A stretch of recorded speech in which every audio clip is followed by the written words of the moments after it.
22h42 sur LCI, bienvenue si vous nous rejoignez dans quelques minutes. Un document exceptionnel sur les temps forts et les coulisses de ce mardi noir. Les équipes de TF1 et LCI à Paris et en région ont suivi les usagers, les cheminots, les responsables syndicaux et les ministres. Un document à ne pas rater, ce sera donc dans quelques minutes. On vous aiguillera aussi sur la journée de demain. Attention, nouvelle pagaille en perspective. On fera un point sur les prévisions du trafic. Avec nous en plateau, Fabien Dumas, secrétaire fédéral Sudrail, Yann Le Garçon de l'association de défense des usagers de la ligne Paris-Chartres, Olivier Erasmont, journaliste spécialiste des transports, auteur du blog L'interconnexion n'est plus assurée, et puis Renaud Pilat du service politique de LCI. Bonsoir. Bonsoir à vous quatre. D'abord, regardez cette image choc qui résume la pagaille d'aujourd'hui. Ces usagers prêts à tout pour monter dans l'un des rares trains en circulation, des enfants et des adultes qui passent par une fenêtre. Scène filmée dans le RER D. Yann Le Garçon, votre réaction ? Alors je trouve cette scène relativement scandaleuse et j'en appelle à la responsabilité des usagers avant tout, parce qu'effectivement, rentrer par la fenêtre dans un train, même s'il est bondé, je ne sais pas si risquer sa vie vaut vraiment le coup pour obtenir son train. Alors moi-même j'ai galéré ce matin, moi-même j'ai eu des soucis pour aller au travail, pour rentrer chez moi, mais pour autant il faut être assez prudent et raisonnable quand on prend les transports, et même en temps de grève c'est dangereux le train. Ouais, Fabien Dumas, vous qui avez vu cette scène, vous qui appelez à une grève dure, à une grève reconductible, vous pensez à quoi en voyant cette scène ? Un peu comme le représentant des usagers, je trouve que la scène est déplorable, évidemment. Oui, il y a des difficultés, mais de là à passer par la fenêtre pour prendre le train, c'est un peu fort, quoi. Vous appelez au calme. Dans le sujet précédent, ce que j'ai noté aussi, c'est qu'il y a de grandes disparités. Et visiblement, là où il y a le plus de difficultés, c'est encore une fois sur la banlieue. Et c'est pas un hasard. Il y a des gens qui sont montés dans des TGV qui étaient quasiment vides. Par contre, dans la banlieue parisienne, proche banlieue ou petite ou moyenne couronne, quoi, visiblement, c'était saturé. Et ça s'explique. C'est que déjà, d'habitude, quand c'est pas la grève, c'est des réseaux qui sont déjà saturés. Donc, vous supprimez ne serait-ce qu'un train sur deux, et déjà, c'est... Et là, c'était bien pire. Oui. En tout cas, des trains pris d'assaut, des quais bondés, des usagers en colère. On assistait un peu partout en France aux mêmes scènes. Chose vue à Paris et en région. Regardez, écoutez.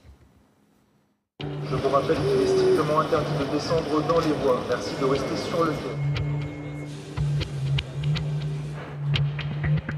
J'ai attendu 1 heure pour prendre le train. Il y a eu 4 malaises, l'alarme qui a sonné 3 fois, enfin, c'est inadmissible. On a tellement souffert. Hein. De Villeneuve Saint-Georges pour arriver ici, vraiment c'était de la galère, comme des sardines. Vous pourriez avancer s'il vous plaît, il y en a encore qui veulent monter, ce serait sympa, merci. Merci. Les gens n'arrivent pas à monter. Hein. On va perdre des jours de salaire, on va avoir des retards.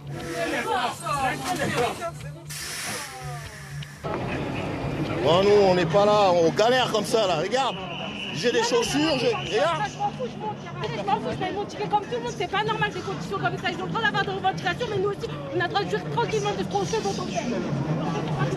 Vive Macron, vive Macron. Macron, merci. Merci Macron. Renaud, quel est le bilan de cette première journée de grève à la SNCF ? Qui a marqué des points ? Sans surprise, les syndicats. La mobilisation était attendue forte, elle a été forte. On a eu aujourd'hui des chiffres, même de la direction, où on voit qu'elle a été forte chez les roulants, la mobilisation. Elle a été forte également chez une partie des cadres de la SNCF, de l'encadrement, ce qui est assez rare. Et on a vu qu'effectivement, cette première journée, très suivie en région parisienne, très suivie dans les grandes villes et très suivie surtout sur des petites lignes où on a vu dans certaines régions, je pense à Toulouse par exemple, zéro train. Donc on en reparlera bien sûr tout au long de cette heure, mais la notion de service minimum n'a pas fonctionné. Et effectivement, pour énormément de Français, aujourd'hui, ça a été le covoiturage, ça a été la débrouille, ça a été des conditions de transport extrêmement difficiles. Donc effectivement, première journée de démonstration réussie pour les syndicats. Démonstration réussie, Olivier Erasmont ? Oui, je ne suis pas sûr que le gouvernement s'attendait à ça il y a un mois, par exemple. Au contraire, le débat se focalisait beaucoup sur la question du statut des cheminots et je ne suis pas certain que les gens étaient prêts à vouloir se battre par procuration pour un statut créé en 1920 qui serait supprimé pour des gens qui seraient embauchés en 2020. Mais là, on a changé de nature parce que on se demande en tant qu'usager, en particulier et en tant qu'opinion publique, finalement, quels sont les avantages de cette réforme-là pour les usagers et pour la SNCF. Et ça transparaît pas directement, ça transparaît quand on écoute Elisabeth Borne, quand elle en parle, quand elle fait un discours comme ce midi à l'Assemblée nationale, mais ça prend un peu de temps et ça demande davantage probablement d'explications que simplement dire regardez on tient et vous allez suivre. Ouais, Renaud, vous parliez de la mobilisation, 34% de grévistes, alors c'est un peu moins que le 22 mars, en revanche la mobilisation a été très importante dans le personnel roulant, 77% chez les conducteurs, 69% chez les contrôleurs. Écoutez les leaders de la CGT et de Force ouvrière, Philippe Martinez et Jean-Claude Mailly. Ils étaient sur le plateau de 24 heures Pujadas, l'info en question ce soir. C'est surtout les cheminots qui sont satisfaits. Nous, on avait prévenu qu'il y avait un fort mécontentement. On voit la réalité, montre que le mécontentement, il est là et qu'il y a besoin que ce mécontentement soit pris en compte parce que c'est ça l'enjeu aujourd'hui. Oui, écoutez, c'est une journée où peu de trains ont circulé. Donc à partir de là, c'est une première journée de grève qui est réussie, bien entendu. Fabien Dumas, premier test réussi aussi pour vous. C'est un bon socle, une base solide pour contrer le gouvernement. Oui, ça vient d'être dit. Il y a de la colère, et la colère, c'est mobilisateur. Il y a de l'inquiétude et de la colère. Et ça, c'est très mobilisateur. Juste avant, on parlait d'Elisabeth Borne, quand elle explique, sauf qu'elle a du mal à expliquer. Elle a du mal à expliquer comment sa loi va améliorer le train du quotidien, parce que dans sa loi, pour le train du quotidien, il n'y a rien. Il n'y a rien sur la dette, il n'y a rien sur le financement, comment on finance le ferroviaire, comment on résout cette dette abyssale et comment on fait pour qu'elle cesse d'augmenter sans arrêt. Et il n'y a rien là-dessus. Oui, pour être un peu plus pédagogue et pour mieux expliquer et peut-être pour faire éteindre la colère, il faudrait qu'il y ait quelque chose dans cette loi qui soit à même de faire en sorte que le train du quotidien fonctionne mieux. Et là, il n'y a rien dedans. Yann Le Garçon. Je vous le confirme, effectivement, on a besoin d'avoir des investissements sur le train du quotidien. On ne comprend pas, comme vous le dites, les arguments de la ministre, mais on ne comprend pas non plus les arguments des cheminots, à vrai dire. On a l'impression, alors vu de l'extérieur, moi je suis un usager lambda, je prends mon vélo, je prends le train, le statut du cheminot en tant que tel, moi pour tout vous dire, ça ne me regarde pas. Le fait que vous ayez des revendications, que ce soit salariales, que ce soit conditions de travail, ça ne me regarde pas. Par contre, ce qui peut vite m'énerver, voire m'agacer le matin quand je prends le train, c'est qu'on me dit que le train n'est pas là. Pourquoi ? Parce qu'il y a des revendications, mais au-delà de ça, que les gens ont des revendications pour défendre la qualité des transports et pour nous aider, nous, les usagers, à mieux nous transporter. Ça, c'est un argument qui passe très très mal auprès des usagers, parce qu'au quotidien, le train, ça ne fonctionne pas. Alors, il y a deux solutions, soit on laisse en l'état, soit en réforme, mais en tout cas, il faut bouger. Non, mais je vous rassure, on n'est pas du tout sur le statu quo, nous. C'est quand même difficile de ne pas donner au service public les moyens de fonctionner pour dire après, ça ne fonctionne pas, et dire, faut réformer. Attendez, il y a plusieurs milliards qui ont été annoncés par le gouvernement dans les prochaines années. Il n'y a rien dans la loi. Alors, ils ont été annoncés. En 97, on nous avait promis une reprise de la dette. On nous l'a promis en 2014 et on nous l'a promis en 2016. La dette, elle est toujours là.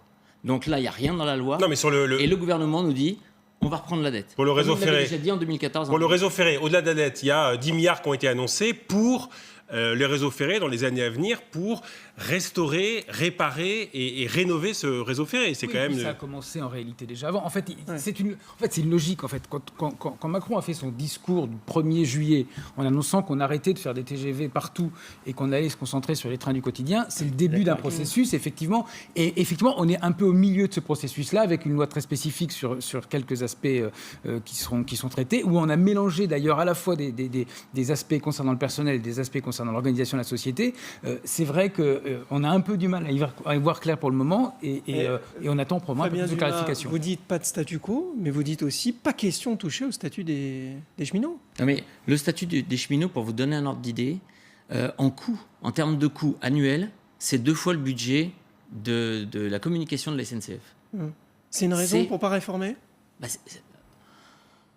Il faut peut-être réformer et le statut et la com. On parle de 50 milliards de dettes. Vous nous dites. Le principal, les 50 milliards de dettes, c'est pas la dette des cheminots, c'est pas la dette du statut. Je pense que ça, tout le monde l'a bien intégré.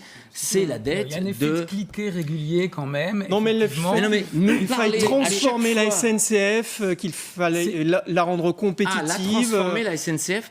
Écoutez, au moment où on va l'ouvrir à la concurrence. La SNCF, peu ou prou, ça fonctionnait pas trop mal. Et la dette, encore une fois, c'était pas notre dette.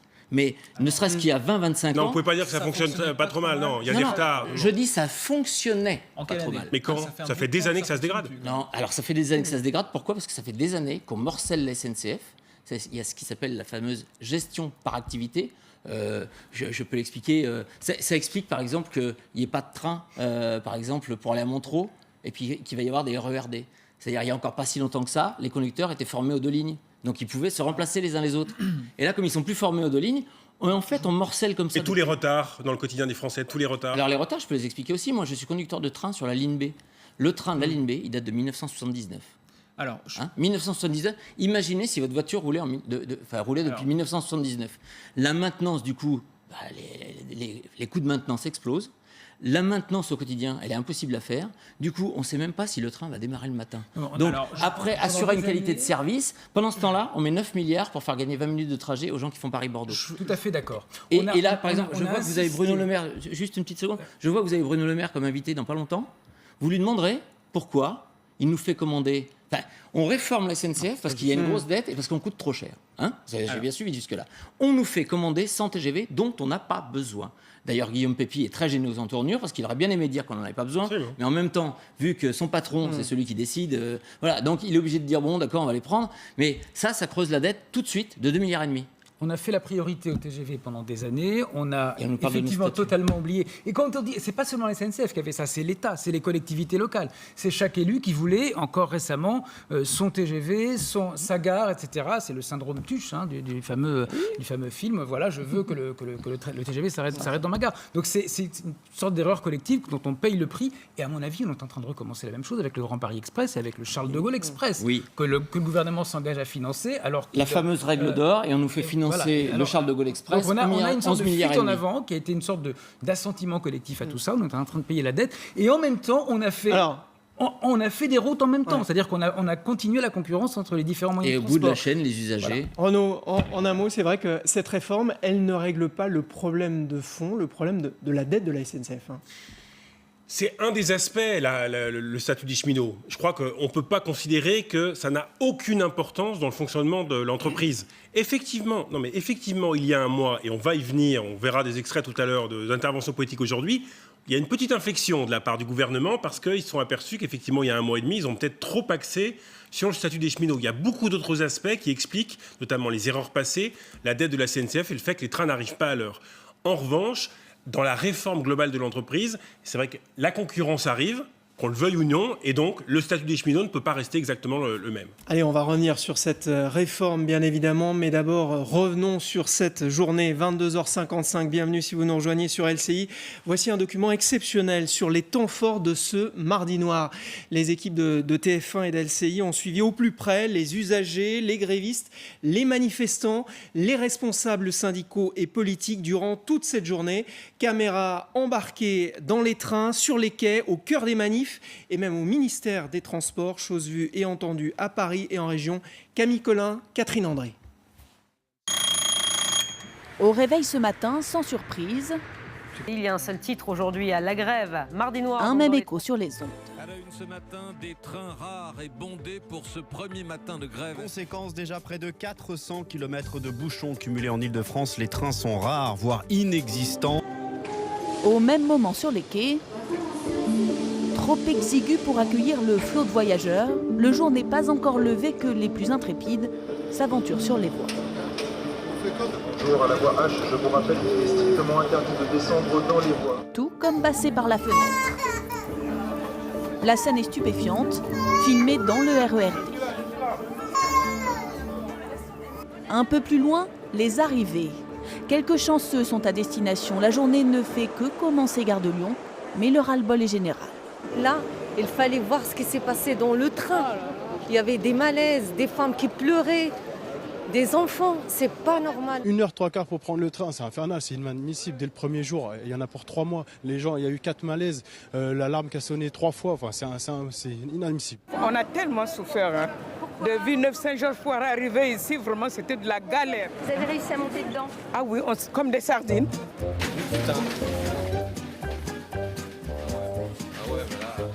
Et partout les mêmes images. Paris, Lyon, Marseille, Arras.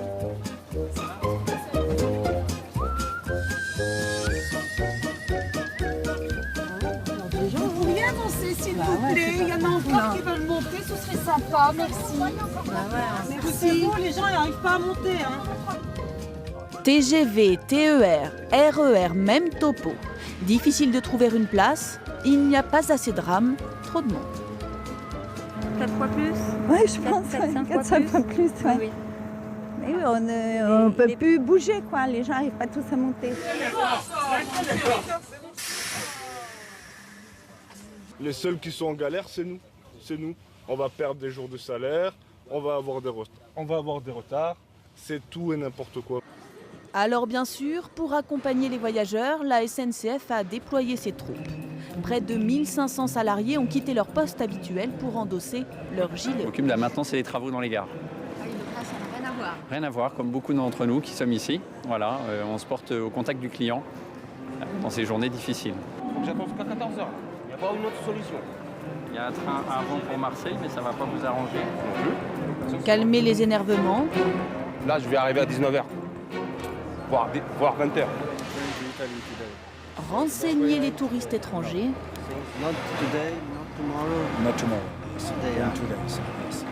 Voilà, c'est celui-là. C'est ça, merci. Beaucoup de patience à déployer pour aiguiller les passagers. Ça m'agace particulièrement. Je trouve qu'en plus, cette idée d'avoir fait des grèves parlées sous prétexte d'aider les passagers en nous informant à l'avance, font que la situation fait qu'on ne peut pas s'organiser quand même à l'avance. Et pourtant, certains l'ont fait. Regardez cette image surprenante du train Bordeaux-Agen, un des seuls circulant ce matin dans la région. À 9h10, la rame est presque vide. On a pu trouver de covoiturage pour ce matin, mais je pense que si la grève perdure, ce sera plus facile et qu'on pourra se rendre au travail normalement. Car pour beaucoup, système D et plan B ont plutôt fonctionné. Ce sera covoiturage. Et les 36 jours de grève, ce sera encore covoiturage. Si on veut aller au boulot et dans de bonnes conditions, on a fait le tour des collègues qui habitaient à proximité, on fait du covoiturage. Pratique et convivial, certainement, mais alors gare aux bouchons.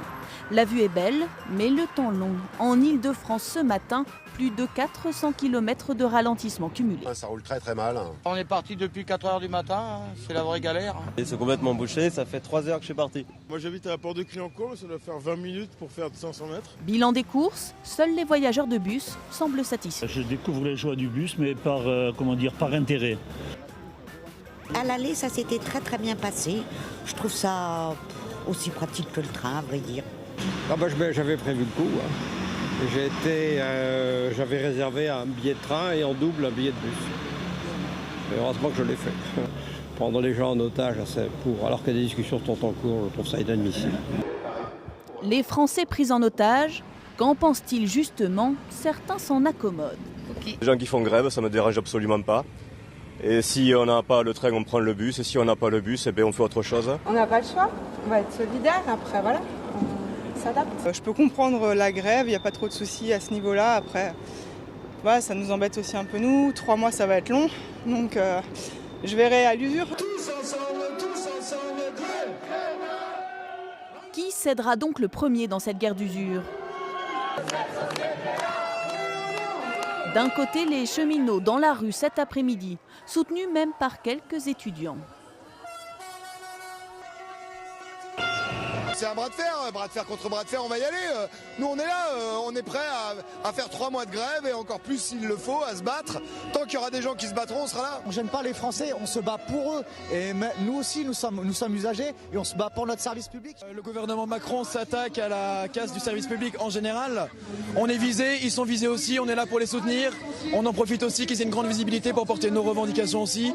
Et les syndicats espèrent bien faire tache d'huile. Il n'y a pas que l'énergie, vous l'avez noté, il y a le ramassage des ordures, il y a les étudiants, il y a les retraités, il y a eu la pénitentiaire. Donc vous voyez, il y a beaucoup de salariés en colère, de retraités, de jeunes. Voilà, il faut que le gouvernement entende ce mécontentement. Mais de l'autre côté, oui, absolument. C'est une rude journée pour les usagers. le gouvernement renvoie la Je ne balle. peux pas me résoudre à 36 jours de grève, à 36 jours de galère pour les Français. Et je le dis, il n'y a aucune raison. Ma posture, c'est l'écoute, le dialogue. Donc moi, je note que j'ai fait des avancées. Et les syndicats, eux, ne changent pas de position et appellent à une grève longue. L'ordre du jour appelle les questions au gouvernement. Je respecte les grévistes. Ils ont le droit de grève. Et aucun d'entre nous ici n'accepterait que ce droit de grève ne soit mis en cause. Mais reconnaissez avec moi, monsieur le député, que si les grévistes doivent être respectés, les millions de Français qui veulent aller à leur travail, parce qu'ils n'ont pas le choix, parce qu'ils veulent aller travailler, doivent également être respectés. Chacun campe donc sur ses positions. Et pendant ce temps-là, ce soir, les usagers, eux, peinent à rentrer chez eux. Depuis tout à l'heure, ils ont ouvert depuis combien de temps là? On a attendu combien de temps pour ouvrir? Mais c'est pas dingue, madame, arrêtez de parler. Vous me prenez pour des chiens ou quoi?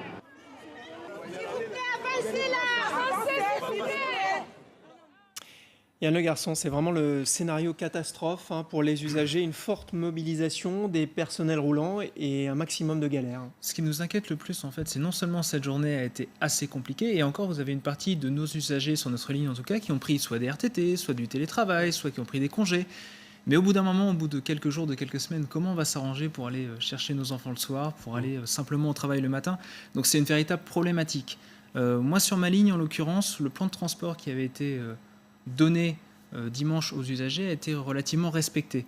Le seul problème pour nous, c'est qu'on a certaines gares qui n'ont pas eu de train de la journée, je pense à Rambouillet en particulier, ou à des liaisons entre Nogent-le-Trou et Chartres qui ont eu 0 train, 0 car, rien. Toulouse, 0 train aussi. Voilà. Ou des régions comme la Normandie, je crois aussi, il y a eu 0 train sur l'ensemble de la région. Donc c'est vrai que c'est problématique pour nous les usagers au quotidien, et on veut bien vous soutenir. Mais de l'autre côté, il faut aussi qu'on ait un soutien, nous, usagers, et on n'a pas l'impression de l'avoir. Alors effectivement, ce n'est que le début. Demain, ça recommence. Un TGV sur 7, un train régional sur 5 en moyenne.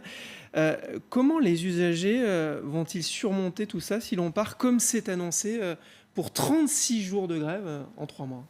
Très honnêtement, j'espère que ça ne durera pas 36 jours et qu'on arrivera rapidement entre le gouvernement et entre les cheminots à un arrangement, parce qu'effectivement, nous, on est un peu pris au milieu, on est dans la bataille, on regarde le camp de gauche, le camp de droite, et au final, on a du mal à se situer là-dedans. Alors très concrètement, les gens organisent du covoiturage, mais quand vous habitez à 100 km comme moi, le covoiturage, c'est pas vraiment une solution, parce que vous arrivez à Paris et vous mettez 3 heures pour rentrer sur Paris. Donc la solution, c'est quoi? C'est de rester chez soi, ou alors de rester sur Paris quand on a la possibilité. Ouais, et rien ne dit que ça va s'améliorer jeudi, Fabien Dumas, parce que vous êtes pour une grève reconductible, c'est-à-dire que tous les soirs, vous appelez aux participants des AG à voter pour 24 heures supplémentaires. Et il y a fort à parier que cette grève reconductible soit revotée demain soir. Oui, je ne peux pas présager de ce qui va se passer, mais au moins sur la région parisienne où Sudrail est assez présent, oui, il y a des chances qu'il n'y ait pas un trafic normal. Il y aura des pointes sur les 48 heures annoncées. Jeudi matin, ce ne sera pas normal. Non, de toute façon, il n'y a aucune chance que ce soit normal, puisque le matériel n'étant pas au bon endroit, de toute façon, c'est très difficile de remettre un plan de transport normal avec du matériel qui est complètement désorganisé, qui n'est pas au bon endroit. C'est ça. Donc, juste un mot. Mais pour revenir juste un mot pratique. Quand on parle de 2 jours sur 5 dans le calendrier, c'est plus, parce qu'en fait, vous commencez à 19h, la grève, plus le temps de remise en marche au bout de 2 jours. En gros, on est plus sur du 3 sur 5, voire plus.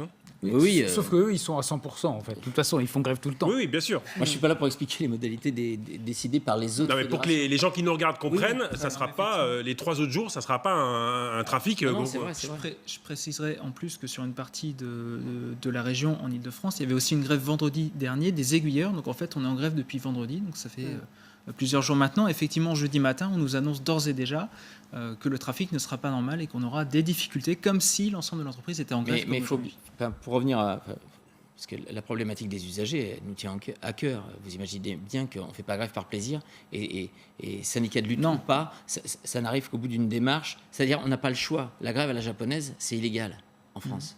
On peut pas, la gratuité des transports, surtout avec des gens qui fonctionnent avec des abonnements, c'est pas possible à mettre en œuvre et ça sera illégal.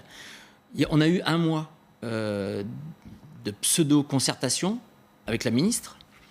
Il ne s'est rien passé. Avec quelques évolutions tout de même. Alors, simplement, on a une grève très spécifique, saucissonnée, donc on ne dit pas exactement perlée, mais c'est vrai avec cette désorganisation. On a quand même une chose qu'on souligne assez peu, je trouve, c'est que les transports urbains ne sont pas en grève.